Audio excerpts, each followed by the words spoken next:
नमस्कार, बाखबर में आपका स्वागत है। मैं हूं राघवेंद्र सिंह।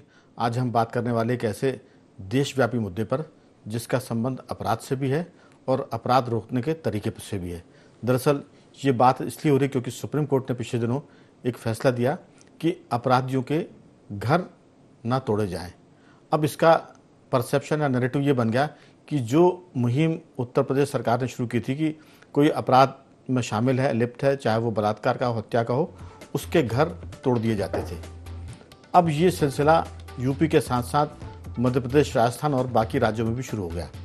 उन्हें ये लगा कि अपराधी का घर हो या उसके पिता का घर हो या वो किराएदार हो, मकान तोड़ दिए जाते थे। इस पूरे फैसले में ये एक संदेश देने की कोशिश की गई, सुप्रीम कोर्ट के द्वारा नहीं बल्कि पॉलिटिकल पार्टीज और बाकी लोगों के द्वारा, कि अब किसी अपराधी के घर कोई प्रशासन का अधिकारी या सरकार नहीं तोड़ पाएगी। जबकि उसमें ये परसेप्शन, ये बात बताई जा रही है कि जो अपराधी है, अगर उसके मकान, उसके बाकी संस्थान नियम विरुद्ध बने हैं तो वो तोड़े जा सकते हैं। अब इसी को लेकर हम चर्चा करेंगे कि आखिर ये मामला क्या है और क्या नैरेटिव सेट करने की बात हो रही है। चर्चा शुरू कर रहे हैं, उसके पहले इस मुद्दे पर मध्य प्रदेश कांग्रेस के मुख्य प्रवक्ता भूपेंद्र गुप्ता क्या कहते हैं और भाजपा के प्रवक्ता मिलन भार्गव क्या कहते हैं, और फिर करेंगे चर्चा की शुरुआत। पहले इन दोनों को सुनते हैं। देखिए, सुप्रीम कोर्ट जो भी बात कहता है या जो निर्णय देता है वो सर्वोपरि होता है। तो इस देश की लोकतांत्रिक व्यवस्था है, उस लोकतांत्रिक संवैधानिक व्यवस्था में सुप्रीम कोर्ट की बात का सम्मान है। लेकिन कहीं उन्होंने ये नहीं कहा कि हम अवैध निर्माण को तोड़ने की बात कह रहे हैं। उन्होंने सुझाव मांगे हैं, लेकिन अवैध निर्माण जो भी करेगा मध्य प्रदेश में, उसके इमारत पे जो कानूनी कार्रवाई जो सरकारी रूप से की जाती है वो की जाएगी। सुप्रीम कोर्ट के इस फैसले के बाद सारे राज्यों को इसकी समीक्षा करनी चाहिए और विशेषकर मध्य प्रदेश में इस तरह के जो जुल्म हुए हैं, एक अवैधानिक तरीके से जिस तरह से लोगों को बुलडोज किया गया है, तो उस पर जो है यहाँ सरकार को माफी मांगनी चाहिए जनता से और उन लोगों को कंपनसेट करना चाहिए। यूपी में भी इस तरह की जो है सरकार को माफी मांगनी चाहिए कि ये जो न्याय, बुलडोजर न्याय है, ये भीड़ तंत्र में बदलने की चेष्टा है और कोर्ट के मामले में दखलंदाजी है। अदालतों को इसका फैसला करने देना चाहिए। अब ये पूरे मुद्दे पर ऐसा लग रहा है जैसे कि सुप्रीम कोर्ट का फैसला नहीं है, किसी ग्राम पंचायत का फैसला है और हर कोई इस पर विशेषज्ञ के तौर पर राय दे रहा है और राजनेताओं को तो मौका मिलना चाहिए। अब शुरू हो गया इस पूरे मुद्दे पर, चाहे बीजेपी हो, कांग्रेस हो। हमारा मानना यह है कि कम से कम सुप्रीम कोर्ट का तो लिहाज करना चाहिए। उन्होंने कहा है कि इस पर गाइडलाइन बनाई जाएगी और अगर इसमें कहीं गड़बड़ी हो तो उसको रोका जाए। अब ये गाइडलाइन का मतलब ये है कि सरकार माफ़ी मांगे, कहीं मकान ना तोड़े जाएं। अगर किसी ने नियम विरुद्ध बनाए मकान, तो जो सुप्रीम कोर्ट की गाइडलाइन है उसमें तो इससे संदेश ये है कि मकान टूटने बंद नहीं होंगे, मकान टूटते रहेंगे, बुलडोजर चलते रहेंगे।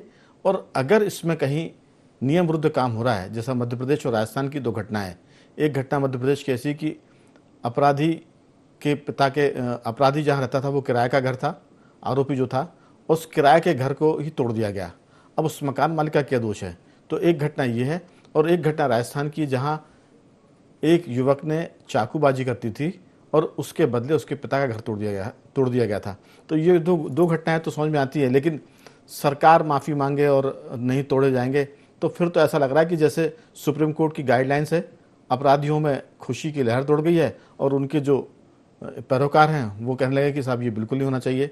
तो चर्चा हम शुरू करेंगे। हमारे साथ जुड़ गए हैं टेलीफोन लाइन पर, स्काइप पर जुड़े हैं हमारे साथ दो हमारे विशेष मेहमान, मध्य प्रदेश के वरिष्ठ पत्रकार श्री रंजन श्रीवास्तव जी, और दिल्ली से जुड़े हैं हमारे साथ सामाजिक कार्यकर्ता नागेंद्र परमा जी, और स्टूडियो में मौजूद है हमारे सामाजिक कार्यकर्ता कमल राठी जी। दरअसल इसमें हम पत्रकार तो दो ही लोग हैं, रंजन श्रीवास्तव और मैं। बाकी हमारे दो साथी जो हैं वो सामाजिक कार्यकर्ता और राजनीति में थोड़ा सा दखल रखते हैं। तो उनकी बातों में सामाजिकता की भी बात आएगी और थोड़ी सी सियासत का पुट भी आएगा। तो चर्चा की शुरुआत मैं करूंगा नागेंद्र जी आपके साथ। उत्तर प्रदेश के मुख्यमंत्री योगी आदित्यनाथ ने कहा था कि हम माफिया को मिट्टी में मिला देंगे, और उसके बाद उन्होंने वहाँ के दो बड़े माफिया अतीक अहमद और अंसारी की हम बात करें, उनके खिलाफ अभियान चलाकर उनके जो भी उनकी सत्ता थी एक अपराध की, उसको उन्होंने तोड़ा। लेकिन इसका मतलब ये नहीं कि तो सुप्रीम कोर्ट ने कहा कि ये सब काम बंद हो जाए। उन्होंने साफ कहा है कि अगर ये गड़बड़ी है तो ना तोड़े जाएं। मैं रंजन जी से कहूँगा चर्चा में इस बात को जरूर जोड़ें कि सरकार अगर अपराधियों के, आरोपियों के मकान तोड़ रही है, उनका अतिक्रमण तोड़ रही है और बिना नक्शे पास किए हुए घर तोड़ रही है, तो वो इस बात पर भी ध्यान दे कि शहरों में और कस्बों में जो मॉल बन जाते हैं, जो कमर्शियल कॉम्प्लेक्स बन जाते हैं, वो भी एक तरह से अवैधानिक निर्माण की श्रेणी में आते हैं। क्योंकि अगर उसके पार्किंग की हम बात करें, उसके बेसमेंट की बात करें, वहाँ भी अवैधानिक गतिविधियाँ होती हैं। मार्केट बन जाता है, दुकानें बन जाती है, जबकि वो जो बेसमेंट है वो पार्किंग के लिए होता है। तो कम से कम सरकार इस बहाने उन चीज़ों पर भी कार्रवाई करे जो आम आदमी की ज़िंदगी के लिए खतरा बनी हुई है, और साथ में ऐसा भी हो कि जो नगर निगम, नगर पालिका के अधिकारी हैं, सिटी प्लानर हैं, उन पर भी कार्रवाई हो कि आपके रहते इतना बड़ा निर्माण कैसे हो गया, क्योंकि एक दिन में कोई चीज़ बनती नहीं है। तो नागेंद्र जी, चर्चा की शुरुआत आपके साथ कि सुप्रीम कोर्ट के जो गाइडलाइन है उसके लोग अपने अपने हिसाब से मतलब निकाल रहे हैं।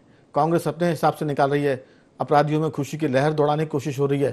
तो जो लोग इस बार बात कर रहे हैं वो खुश ना हो, क्योंकि अभी तक जो संकेत मिले हैं, सरकारें आरोपियों के खिलाफ कार्रवाई करेगी, उनके अवैध निर्माणों को तोड़ेगी, बुलडोजर भी चलेगा और जेसीबी भी चलेगी। आपकी राय? जी राघवेंद्र जी, आपको और मेरे सभी को पैनलिस्टों को नमस्कार। देखिए, पिछले कुछ समय से है ना, इस देश में इस तरह की परंपरा चल पड़ी है कि हर एक मुद्दे पे, चाहे वो जनहित का है या राष्ट्रीय हित का या कोई भी, उस पे पक्ष और विपक्ष बिल्कुल अलग खड़े बटे हुए दिखाई देते हैं। और जबकि हर मामले पे राजनीति करने की जरूरत नहीं होती है। सुप्रीम कोर्ट ने स्पष्ट रूप से कहा है कि किसी आरोपी को, चाहे वो दोषी भी हो, उसका मकान नहीं ढाया जाना चाहिए। साथ ही सुप्रीम कोर्ट ने स्पष्ट रूप से कहा है कि हम किसी अवैध निर्माण को संरक्षित नहीं करते हैं।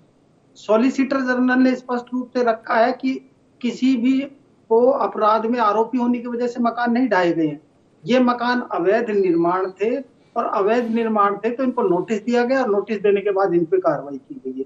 और इस तरह के अवैध निर्माण ढाने की कार्रवाई कोई अभी 2-4-5 सालों से नहीं हुई। हाँ, ये बात अलग है कि पहले ये कार्रवाई होती थी तो राजनीतिक द्वेष के चलते हुआ करती थी, कि अपना राजनीतिक हिसाब पूरा करने के लिए कभी तत्काल जो सरकार में बैठे होते थे वो विपक्ष के खिलाफ ये कार्रवाई कर दिया करते थे। लेकिन अब इसका स्वरूप बदला है करने के लिए। सभी जो ढहाए गए हैं, ज्यादातर जो अवैध निर्माण गए हैं, वो अनाधिकृत थे, अवैध थे, नगर निगम या नगर पालिका से उनके नक्शे पास नहीं थे, वो अनुमोदित नहीं थे, या नक्शे जो पास कराए गए तो उसके सही हिसाब से नहीं थे। वो अवैध जमीनों पे कब्जे थे, कई जगह तो सरकारी जमीनों पे कब्जे थे, कई जगह किसी की बलात् जमीन पे कब्जा थे। हाँ, तोड़ने की कार्रवाई या अवैध निर्माण गिराने की कार्रवाई उस समय हुई जब इस तरह के किसी आरोपी पे कोई मामला था जो सनसनीखेज मामला या बड़ा मामला बना, तो उसके बाद होती हुई कार्रवाई ऐसी जरूर लगी कि ये उसे उस अपराध की तत्कालीन सजा तो नहीं दी जा रही, ये जरूर था। लेकिन ये ऐसा नहीं कि ऐसा नहीं किया गया। और आप एक और अवधारणा ध्यान में रखिए कि ये कार्रवाइयां जब से हुई हैं करने के लिए, आम जनमानस क्या कहता है? आम सुप्रीम कोर्ट की राय सरमाथे है, सुप्रीम कोर्ट का फैसला भी सरमाथे होगा, उससे बड़ा कोई फैसला नहीं है। लेकिन मेरी निजी राय ये है कि इससे आम आदमी को ये लगता हुआ नजर आया कि इस तरह के जो अपराधी हैं या आरोपी हैं वो सरकार या प्रशासन से बड़े नहीं हैं, उन पे कार्रवाई संभव है। आज तात्कालीन कार्रवाई ये है कि उनके अवैध निर्माण ढाए जा रहे हैं, तो निश्चित रूप से न्यायालय में कुछ समय बाद में हमें उनके ऊपर न्यायिक कार्रवाई भी होती हुई दिखाई देगी, करेगी। और जहां तक सरकारों की बात है, तो ये सिर्फ भाजपा की सरकार तक का नहीं है। 2023 के 2 मामले तो मुझे याद है, जब तत्कालीन गहलोत सरकार ने आरपीएससी में पेपर लीक, पर्चा लीक पे के एक आरोपी का घर ढहाया, और एक टीचर पर्चा लीक के मामले में एक आरोपी का कोचिंग संस्थान ढहाया करने। तो चलिए, ये बहुत सारी बातें हैं जिस पर हम बात करेंगे और विस्तार से। अभी मैं आ रहा हूँ रंजन जी आपकी तरफ की। पॉलिटिकल पार्टी कोई भी हो, बीजेपी, कांग्रेस, सपा, बसपा, निर्दलीय, ये अब बड़े निर्लज्ज से हो गए।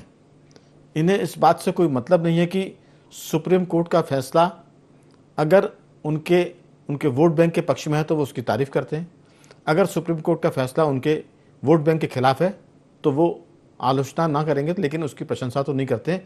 जबकि सुप्रीम कोर्ट तो संविधान के हिसाब से निर्णय देता है।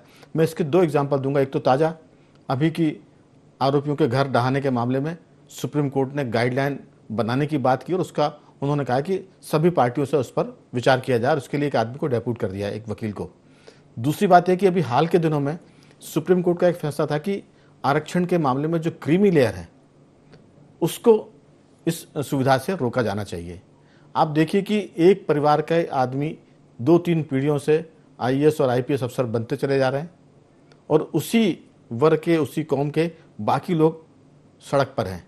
लेकिन पॉलिटिकल पार्टीज को उस मामले में बोलना चाहिए था, उसके बजाय सारे संविधान के रक्षक बीजेपी, कांग्रेस समेत सभी मुंह बंद किए हुए हैं, क्योंकि अगर उस पर कुछ बात करेंगे तो उनका वोट बैंक जाएगा।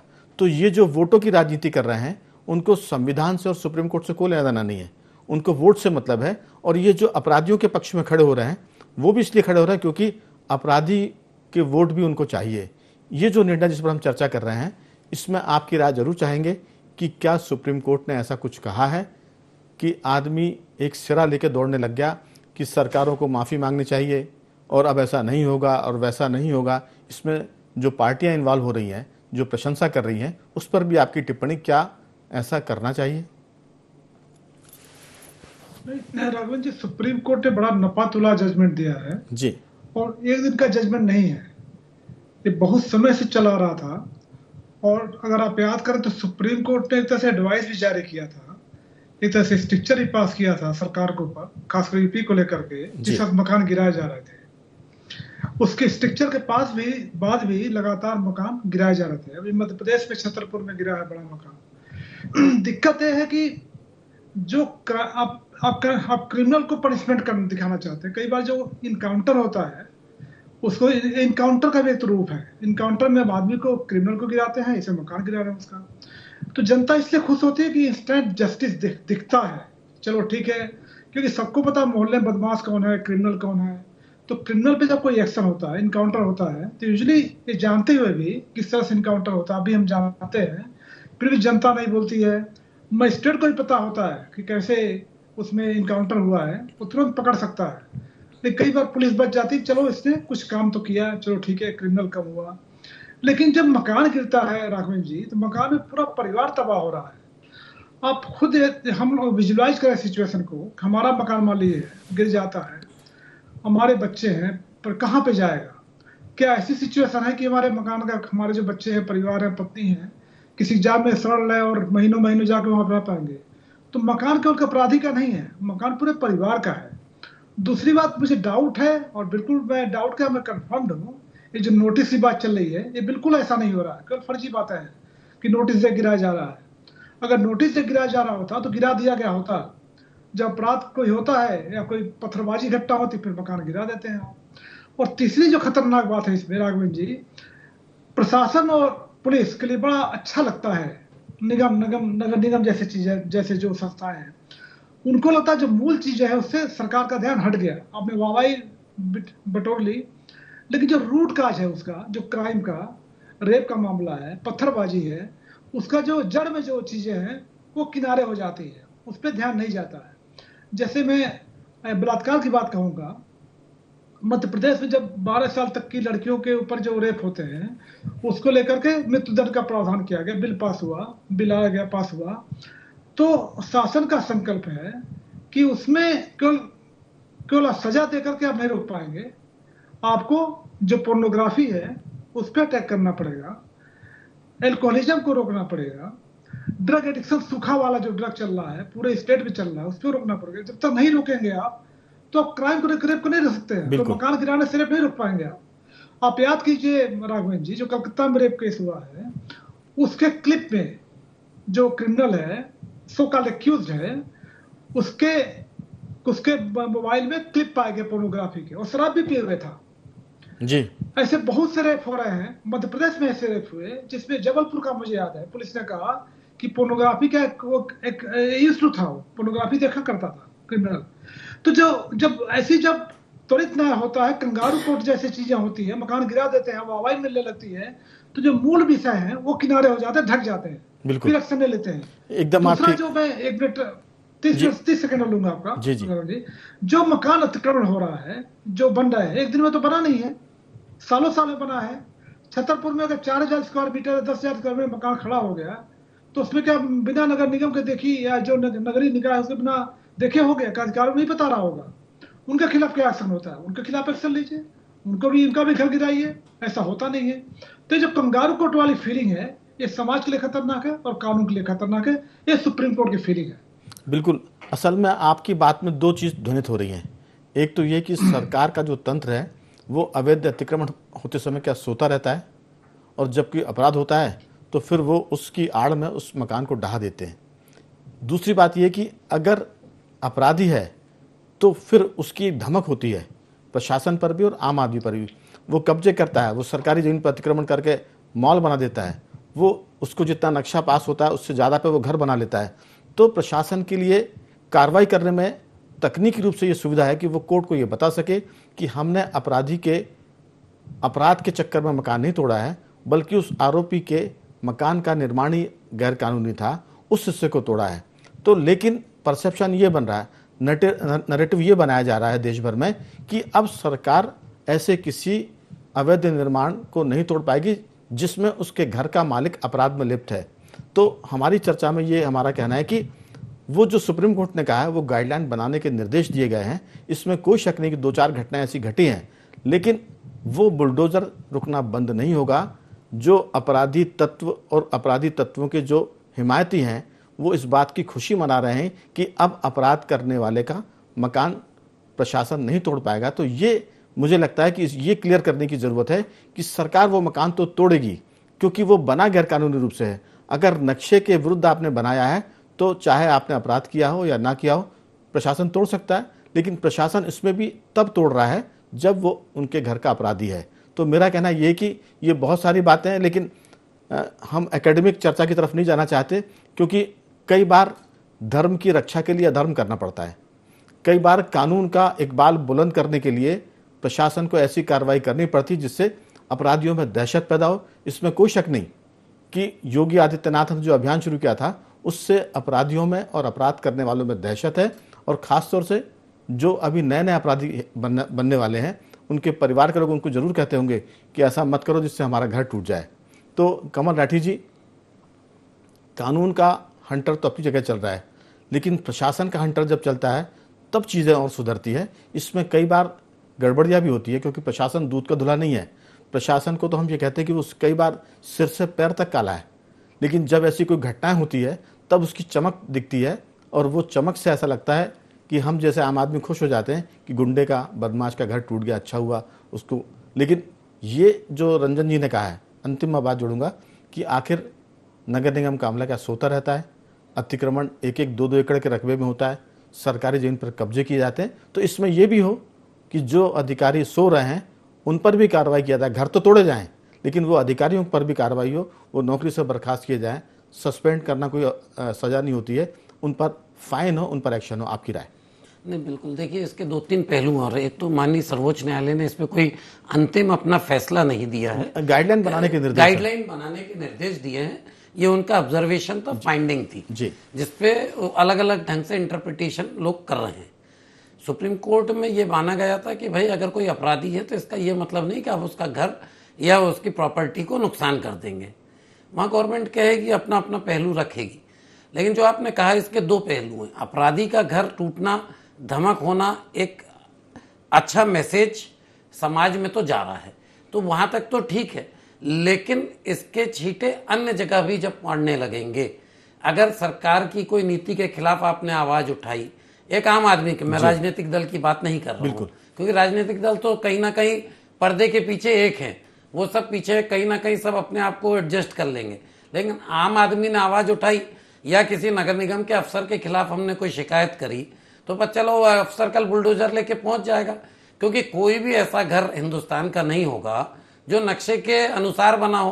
कहीं का खिड़की का, दरवाजा का कोई ना कोई ऐसी 8 इंच की दीवार की अनुमति ली, 12 इंच की दीवार बन गई। कमल जी, प्रशासन जो चादर तान के सोता है वो ऐसा नहीं कि किसी शरीफ आदमी के घर को तोड़ने पहुंच जाएगा। अपराधी के घर को तोड़ने वो कब जाता है? उसका एक एग्जांपल भोपाल शहर का ही दे सकता हूं मैं। अपराधी का घर तोड़ने वो कब जाता है? जब उस पर मॉरल प्रेशर बहुत होता है। नहीं तो ये तो मक्कारी की हद तक सोते हैं। नहीं, मैं आपको एक भोपाल का एग्जांपल देता हूं। एक MP नगर के व्यापारिक संस्थान के सामने एक चाय के ठेला लगा, व्यापारिक संस्थान ने उस चाय के ठेले का विरोध किया कि भाई तुम यहाँ मत लगाओ। वो चाय के ठेले वाले ने उस व्यापारिक संस्थान के खिलाफ शिकायत कर दी। सुनवाई हुई, जैसा सुप्रीम कोर्ट ने कहा कि सुनवाई का अवसर मिले, सुनवाई हुई, सब कुछ हुई। अब उस व्यापारिक संस्थान के बेसमेंट में थोड़ा सा इलीगल कंस्ट्रक्शन था, 1-2 दीवार ज़्यादा बनी थी, पार्टीशन कर लिया था। तो पता चला वहाँ वो हलवाई का काम कर लेते थे वो, तो उनने उठा के उसकी शिकायत के कारण अल्टीमेटली उसे कॉम्प्रोमाइज़ करना पड़ा और बेसमेंट में 2 दीवार भी तोड़वानी पड़ी। तो आप इसमें आपराधिक घटना क्या बोलूँगा मैं इसमें? राठी जी, ये तो ये है कि आपने जो गड़बड़ी की है उसमें आपने कंप्रोमाइज किया, ये अपवाद हो सकते हैं, लेकिन इसके चलते हम अपराधियों को छूट नहीं दे सकते। नहीं, अपराधियों एक व्यापारी का मामला एक है, लेकिन आप देखिए कि जब कोई अपराध होता है तो अपराधियों में डर पैदा करने के लिए मैं एक चीज जोड़ूंगा इसमें, रंजन जी इस बात को पत्रकार हैं तो जल्दी से समझ जाएंगे। एक एसपी थे भोपाल के, उसने कहा कि पुलिस से बड़ा गुंडा कोई नहीं होता, और अगर पुलिस है तो फिर सारे गुंडे बदमाश अपने घरों में बैठ जाएं, क्योंकि उनका कहना था कि पुलिस वर्दीधारी गुंडा है, अगर कोई पुलिस का सिपाही गड़बड़ी करता है तो आप उसकी शिकायत टीआई से कर सकते हैं, टीआई गड़बड़ करता है तो उसकी शिकायत आप सीएसपी से कर सकते हैं, सीएसपी गड़बड़ कर सकता है तो आप उसकी शिकायत एसपी डीजी इससे कर सकते हैं, लेकिन किसी अपराधी की शिकायत क्या आप दाऊद इब्राहिम से करेंगे? तो सीधी सी बात यह है कि हम असल में बहुत ही ज़्यादा कई बार बहुत आदर्श स्थिति की बात करते हैं, लेकिन अपराध को रोकने के लिए आदर्श स्थिति से काम नहीं चलता, क्योंकि अपराध तो ऐसा, अपराधी तो बलात्कार कर रहा है, नरशंस हत्या कर रहा है, और फिर हम वहाँ मानवता की बात करेंगे तो हमें लगता है कि उसमें फिर बहुत देर होती है। ये बहुत सारी बातें, लेकिन त्वरित न्याय की दृष्टि से अगर कोई आरोपी है और उसका घर गलत बना है तो वो तोड़ा जाए, और फिर जो घर गलत बनते समय जो उस समय नगर निगम के अधिकारी थे उन पर भी आपराधिक प्रकरण दर्ज हो, उनके खिलाफ कार्रवाई की जाए और उनसे जबरदस्त फाइन वसूला जाए। ये बात तो मुझे ठीक लगती है। लेकिन बिल्कुल आपकी ये बात से बिल्कुल सहमत हूं कि अपराधी है तो वो जरूरी है, उसको नियम अनुसार एक सुनवाई का अवसर दे।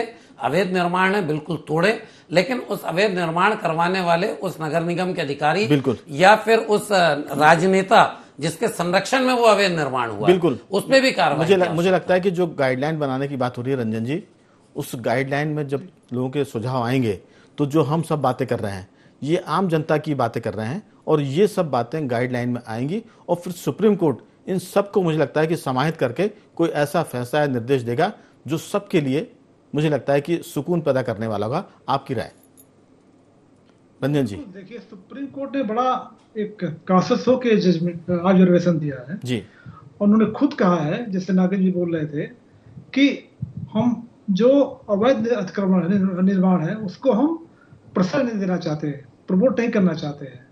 तो जो आप बता रहे थे कि अपराधी खुद हो सकते हैं, तो ऐसा बिल्कुल नहीं है। अब बिल्कुल आपका सही कंसर्न है। ये हो सकता है कि फौरी तौर पे उनको लगता है हाँ ऐसा नहीं होगा, लेकिन सुप्रीम कोर्ट ने ऐसा बिल्कुल नहीं कहा। बिल्कुल। और उनको जो गाइडलाइंस बनेगी सारे चीजों को उसमें कवर करेंगे कि आपको कैसे का प्रोसेस है, कैसे तोड़ना है तो कैसे तोड़ा है आप। और जैसे सर बता रहे थे कि ये बात सही है कि मैंने एक अधिकारी से बात किया, हमने कहा इतने मकान टूट रहे हैं, तो उन्होंने कहा कि ये बताइए कौन सा मकान, जैसे सर बता रहे थे कि कौन सा मकान इलीगल नहीं है। इवन जो ब्यूरोक्रेट्स हैं, मिनिस्टर्स, उनको मकान वहाँ भी मिल जाएगा लीगल, ठीक है। तो इलीगल में तो सारे मकान देखा जाए फिर मकान बचेगा नहीं। लेकिन आपने बिल्कुल सही कहा, अपराधी को एक मैसेज देना होता है। लेकिन जो एक एकेडमिक लाइन है, थिन लाइन है राघवेंद्र जी, तो ये है कि मान लीजिए जिसको आपने अपराधी माना है, कल ट्रायल कोर्ट, हाई कोर्ट और सुप्रीम कोर्ट छूट जाता है, तो फिर क्या करेंगे आप? और दूसरी बात है कि जो उसका परिवार वो कहाँ जाएगा? तो इसलिए जो भी एक्शन हो, जो भी आपका, ठीक है इनकाउंटर भी करते हैं तो आप इनकाउंटर पे अपराधी को मारते हैं, लेकिन पूरा परिवार सड़क पे आ रहा है, तो सबसे पहली बात तो देखिए, अतिक्रमण को बढ़ावा ही देते हैं। मैं फिर कहूंगा कि व्यावहारिक बात यह कि जब उनको मालूम है कि एक परिवार के व्यक्ति के अपराध करने से हम सब सड़क पर आ सकते हैं, तो घर के लोग, जो भी घर के अंदर उनके यहाँ गुंडा तत्व होगा, उसको बोलेंगे कि तुम ज्यादा अपराध मत करो, क्योंकि तुम्हारे चक्कर में हम लोग सड़क पर आ जाएंगे। तो परिवार में जब अनुभवी जी कई बार ऐसा होता है। राघवन जी अनुभवी आप हैं, इतने सालों से अब क्राइम ही कवर किया, सब कुछ कवर किया है। आजकल होता नहीं है, समाज जो ऐसा है ना, लड़के नहीं मानते हैं, वहां से कितना कहते रहो आप, वो समय नहीं रहा, वो ज्वाइंट फैमिली नहीं रही, वो संस्कार नहीं रहे, वो टिकट्स नहीं रहे। तो मुझे लगता है कि फिर तो एक कहावत और मैं जोड़ूंगा, फिर मैं चर्चा को आगे बढ़ाऊंगा कि सजा परिवार को नहीं, गेहूं के साथ नहीं मिलना चाहिए, गेहूं के साथ घुन पिस जाता है जी। तो फिर जी, अगर बिल्कुल। आपके घर कोई गुंडा है तो फिर आप बदनाम भी होंगे, आपको मुंह दिखाने में शर्म भी आएगी कि आपके घर के बेटे ने या पिताजी ने क्या कर दिया है, और उसके चक्कर में आपको सड़क पर भी आना पड़ेगा। ये तो मुझे लगता है कि दुख झेलना पड़ेगा, क्योंकि जब एक गुंडा कोई अपराध करता है तो वो पीड़ित भी उसका शिकार होता है और पीड़ित का परिवार भी शिकार होता है। तो मुझे लगता है कि इसमें एक व्यावहारिक प्रैक्टिकल अप्रोच की भी जरूरत होगी। उसमें कई बार, जैसे मैंने कहा कि भगवान कृष्ण ने कहा था कि कई बार धर्म की रक्षा के लिए अधर्म करना पड़ता है। दुर्योधन को मारने के लिए उन्होंने फिर सूर्यास्त भी कर दिया था और बाद में सूर्य से वो बादल हटा भी दिए थे। तो ये बहुत सारी बातें। नागेंद्र जी, आपकी इस पर अंतिम टिप्पणी। जी, मेरी अंतिम टिप्पणी यही है कि इस पे सुप्रीम कोर्ट को अपना जो उसे टीका टिप्पणी के बाद जो गाइडलाइन जारी करनी है वो जारी करनी है, लेकिन हर इस देश को विदेश रुपए से, इस विपक्षी दलों को उस मानसिकता से भी बचना होगा जिसमें हर आने वाले किसी राय पे, फैसले पे या टीका टिप्पणी पे वो अपने मन मुताबिक उसे मोड़ने तरोड़ने के लिए तैयार हो जाते हैं। हर किसी राय के बारे में वो अपनी एक अलग राय कायम करते दिखाई देते हैं, जिसमें वो जाति ढूंढ लेते हैं, जिसमें वो धर्म ढूंढ लेते हैं। बिल्कुल, ये भी एक अच्छी बात नहीं करनी चाहिए। जी, इससे भी उन्हें बचना होती है। आरोपी को या अपराधी को अपराधी की दृष्टि से ही देखना चाहिए या करने के लिए, और सुप्रीम कोर्ट का जो भी फैसला आएगा, जो भी बिल्कुल। आएगा, वो सिर माथे पे। लेकिन उससे अलग एक आप बात याद रखिए, इस देश में जब भी कोई घृणित अपराध होता है, रेप होता है, जघन्य ठीक। हत्याकांड होता है और कुछ होता है, तो आप देखिए सोशल मीडिया पे एक ट्रेंड चल जाता है। उन देशों के न्याय को लोग याद करने लग जाते हैं कि फला देश में तो 10 दिन में इस पे फैसला जाता है, फला देश में तो इस बात के लिए गोली मार दी जाती है, फला देश में तो इस बात के लिए बिल्कुल। फांसी लटका ली जाती है। तो एकदम। ये भी तो एक आम आदमी का ट्रेंड ही नजर आता है ना। बिल्कुल, उसके दिमाग में समय- नजर आता है कि जी। न्याय होना चाहिए, जल्दी न्याय होना चाहिए। समय कम है हमारे पास, लेकिन इतना तो तय है कि हम सबकी राय ये कि अपराध रुकना चाहिए। अगर अपराधी ने गलत तरीके से मकान बनाया तो वो टूटना भी चाहिए, लेकिन गलत मकान अगर बना है तो उसके लिए जिम्मेदार जो अधिकारी हैं वो उस समय क्या करना था जब वो गलत तरीके से बन रहा था। अपराध रुके, ये सबकी मंशा है, लेकिन लोग इस पर जो राजनीति करते हैं उस पर भी रोक की जरूरत है, क्योंकि आप कोर्ट के फैसले को या कोर्ट के निर्देश को अपने हिसाब से समझकर, अपनी बुद्धि से समझ के उसके बारे में कुछ भी गलत बयानी ना करनी चाहिए, क्योंकि कोर्ट है, उसको अपने हिसाब से काम करने की अनुमति है, जरूरत है। मैं तीनों मेहमानों का धन्यवाद करूंगा। रंजन जी, आपका साधुवाद। नागेंद्र जी, आपका धन्यवाद। और राठी जी, आपका बहुत बहुत धन्यवाद कि आपने इस चर्चा में हिस्सा लिया। तो बखबर में आज सिर्फ इतना ही। बने रहिए हमारे साथ और देखते रहिए IND24।